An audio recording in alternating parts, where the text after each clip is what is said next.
আমরা বাঙালি বাই, আমরা যা পাই তাই খেয়ে হজম করে নিতে পারি।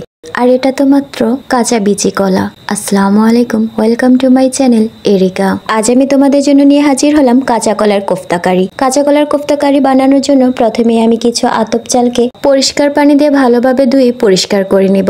তারপর একটি ব্লেন্ডারের জারের মাঝে এই চালগুলোকে দিয়ে আমরা ব্লেন্ড করে নিব। চালগুলোকে ব্লেন্ড করে নিয়ে এ পাশে চলে আসব। এগুলো কি চিনতে পারছো? এগুলো হচ্ছে কাঁচা বিচি কলাকে আমি সেদ্ধ করে বিচি ছাড়িয়ে নিয়েছি। এর সাথে আমি অ্যাড করে দিব স্বাদ মতো মরিচের কুচি। অবশ্য মরিচের কুচিটা একটু বেশি ব্যবহার করব যেন খেতে একটু ঝাল ঝাল হয়। তার সাথে 3টি পেঁয়াজ কুচি, স্বাদ মতো লবণ, একটু মরিচ হলুদ। আতপ চালগুলোকে ব্লেন্ড করে যে শুকনো পেস্টটি তৈরি করেছিলাম সে চালের পেস্টটি। তারপর সবগুলোকে একসাথে ভালোভাবে হাত দিয়ে মেখে নিতে হবে। একটা নরম ডো তৈরি করে নিব। ডোটি তৈরি করা হয়ে যাবার পর এখান থেকে সামান্য পরিমাণের মিশ্রণ নিয়ে হাতের সাহায্যে ছোট্ট জালি কাবাবের মতো একটি শেপ দিয়ে দিব।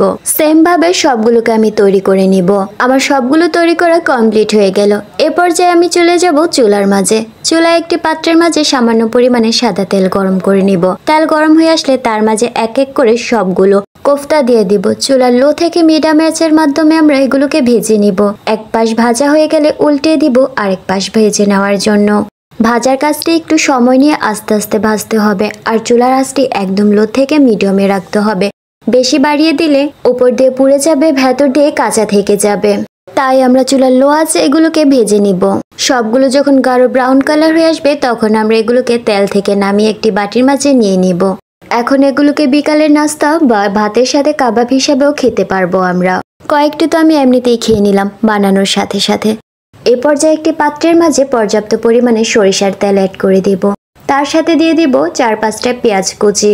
পেঁয়াজ কুচিগুলো থেকে কাঁচা ভাবটা চলে গেলে এর সাথে অ্যাড করে দিব 1 চা চামচের মতো আদা রসুন পেস্ট, 1 চা চামচ হলুদের গুঁড়ো, 1 চা চামচ মরিচের গুঁড়ো। সামান্য পরিমাণের পানি দিয়ে এগুলোকে ভালোভাবে কষিয়ে নিব। তার মাঝে দিয়ে অ্যাড করে দিব একটি টমেটো কুচি। একটি ঢাকনা দিয়ে ঢেকে দিয়ে 5 মিনিটের মতো রান্না করে নিব যেন এক্সট্রা পানিটা শুকিয়ে যায়।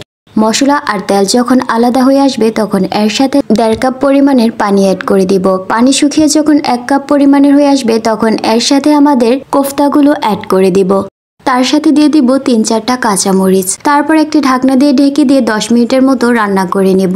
আর এই রান্না করার সময় চুলার আঁচটি একদম লোতে রাখতে হবে।